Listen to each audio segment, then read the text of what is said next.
నిరంతరం వాళ్ళు బిల్లులు ఇస్తూ ఉండాలి, నిరంతరం వాళ్ళు డబ్బులు వెనక్కిస్తూ ఉండాలి. ఇది నిరంతరం జరుగుతూ ఉండాలి. హైదరాబాద్లో ఈ మధ్యకాలంలో కేసీఆర్ కట్టాడు 8,58,000 SFTలు.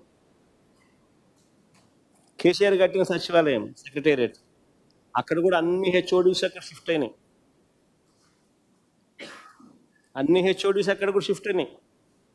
8,58,000 SFT, 616 కోట్ల రూపాయలతో కేసీఆర్ ఈ మధ్యకాలంలోనే అడగట్టాడు. సెక్రటేరియట్తో పాటు మొత్తం హెచ్ఓడీస్ అన్నీ కూడా అక్కడ షిఫ్ట్ అయినాయి. మరి నేను అడుగుతా ఉన్నా, 8,58,000 అంటే సరేలే పోనీలే, 6 లక్షలు కాకపోతే 8,58,000 పెడతా ఉన్నాడు, సరేలే పోనీలే అనుకోవచ్చు.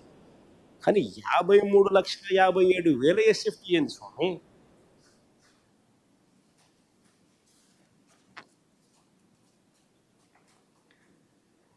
ఇప్పటికే కట్టి ఉన్న అసెంబ్లీ 180 కోట్ల రూపాయలు ఆ డబ్బులు గంగపాలు చేసినట్టు. ఇప్పటికే కట్టి ఉన్న సచివాలయం, కట్టి ఉన్న సెక్రటేరియట్ 173 కోట్లు ఆ డబ్బులు గంగపాలు చేసినట్టే. ఇప్పటికే కట్టి ఉన్న హైకోర్టు 173 కోట్లు గంగపాలు చేసినట్టే. ఇప్పటికే కట్టి ఉన్న అసెంబ్లీ 180 కోట్ల రూపాయలు గంగపాలు చేసినట్టే. ఇప్పటికే కట్టి ఉన్న సెక్రటేరియట్ మరో 300 కోట్లు, మొత్తంగా 600 కోట్లు గంగపాలు చేసినట్టు. మరి నీకు కొత్త బిల్డింగులు కట్టాలన్న ఆలోచన నీకు ఉన్నప్పుడు ఎందుకు మళ్ళీ 600 కోట్ల రూపాయలు ఎందుకు ఖర్చు చేసి, ఎందుకు డబ్బులు వేస్ట్ చేసినావు? ఎక్కడైనా కూడా రాష్ట్ర ప్రభుత్వం ఖజానాను కాపాడాల్సిన వ్యక్తి ఈ మాదిరిగా దుర్మార్గంగా విడిగా వేస్ట్ చేస్తూ ఉంటే 600 కోట్ల రూపాయలు ఖర్చు చేసి మళ్ళా సేమ్ బిల్డింగ్లు మళ్ళీ కడతానని చెప్పి మళ్ళీ చెప్తా ఉంటే ఆ మనిషి ఆ బిల్డింగులు ఆ డబ్బంతా గంగపాలు చేసి, అసలు ఈ మనిషిని ఏ రకంగా ఈ మనిషి చేస్తామన్న నిర్ణయాలు సమంజసమేమని చెప్పి ఏ రకంగా చెప్పగలుగుతారు? ఇది వేస్ట్ అనిపించడం లేదా? అప్పులు తీసుకొచ్చి బిల్డింగులు కట్టి అప్పులు తీసుకొచ్చి రాష్ట్ర ప్రభుత్వం ప్రజల మీద అప్పుల భారం మోపుతూ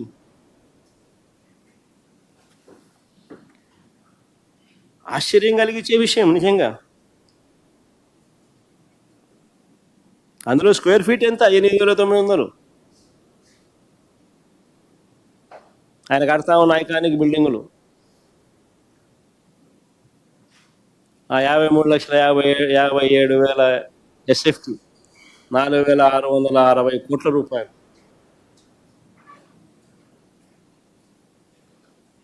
సాధారణంగా స్క్వేర్ ఫీట్కు 4,000 రూపాయలు కన్నా పెడితే హైదరాబాద్లో కానీ బెంగళూరులో కానీ ఎక్కడైనా కూడా 5 స్టార్ లాబీస్తో కూడిన అపార్ట్మెంట్స్ దొరుకుతాయి. మామూలుగా కన్స్ట్రక్షన్ కాస్ట్ 3,000, మామూలుగా బ్రహ్మాండమైన అపార్ట్మెంట్లు.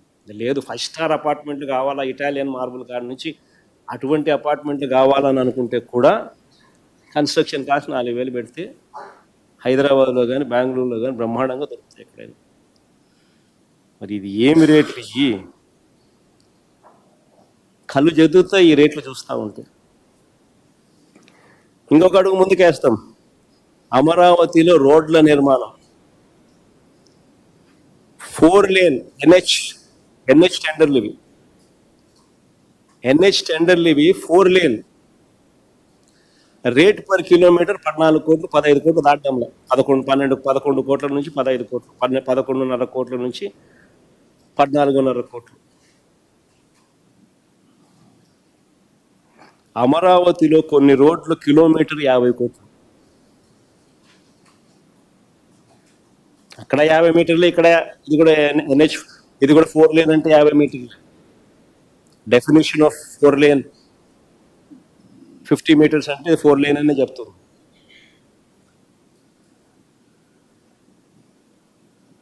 ₹50 కోట్ల. కొన్ని రోడ్లు అక్కడ దాటుతా ఉన్నాయి ఖర్చు.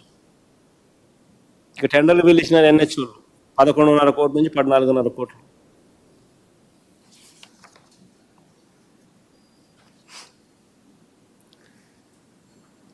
ఇదే అమరావతిలో గతంలో చంద్రబాబు నాయుడు అనే వ్యక్తి స్కాములు చేస్తూ ఇదే మాదిరిగానే కన్స్ట్రక్షన్ యాక్టివిటీస్లో లంచాలు తీసుకుంటూ ఈ మనిషి రెడ్ హ్యాండెడ్గా దొరికిన సందర్భాలలో, ఐ రిపీట్ దోస్ వర్డ్స్, దొరికిన సందర్భాలలో చంద్రబాబు నాయుడు గారికి ఇచ్చిన ఇన్కమ్ ట్యాక్స్ నోటీస్ చూడండి ఒకసారి. నేను కాదు ఇచ్చింది, ఇన్కమ్ ట్యాక్స్ నోటీసులు చంద్రబాబు నాయుడు గారికి ఇచ్చింది.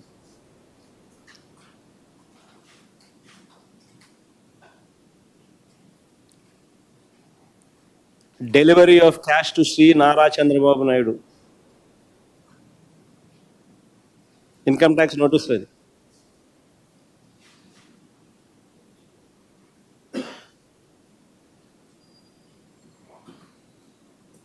శ్రీనివాసరావు చంద్రబాబు నాయుడు గారి పిఏ,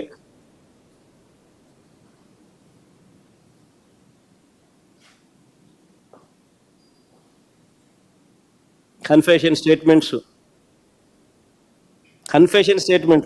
ఆరోపణలు కాదు, కన్ఫెషన్ స్టేట్మెంట్లు.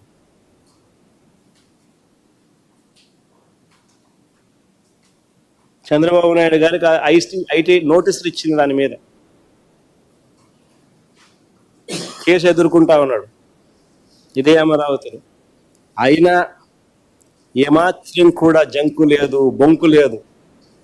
ఇదే కొనసాగింపు మళ్ళీ ఇదే మాదిరిగా మళ్ళీ యథేచ్ఛగా జరుగుతూ ఉన్నాయి.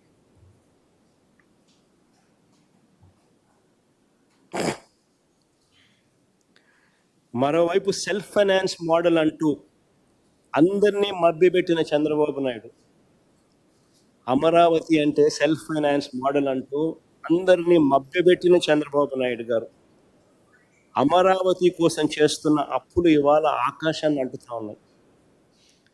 ప్రపంచ బ్యాంక్ ఏడీబీ నుంచి 15,000 కోట్లు, హడ్కో నుంచి 11,000 కోట్లు, కేఎఫ్డబ్ల్యూ జర్మనీ బ్యాంక్ నుంచి 5,000 కోట్లు, సిఆర్డిఏ బాండ్ల నుంచి 21,000 కోట్లు, ఇలా ప్రస్తుతానికి 52,000 కోట్ల రూపాయలు అప్పు చేస్తా ఉన్నాడు. ఇవి కాక ఈ ఆర్థిక సంవత్సరం బడ్జెట్ నుంచి మరో 6,000 కోట్ల రూపాయలు కేటాయించారు. సో ఎక్కడ సెల్ఫ్ ఫైనాన్స్ మోడల్? ఉన్న పాత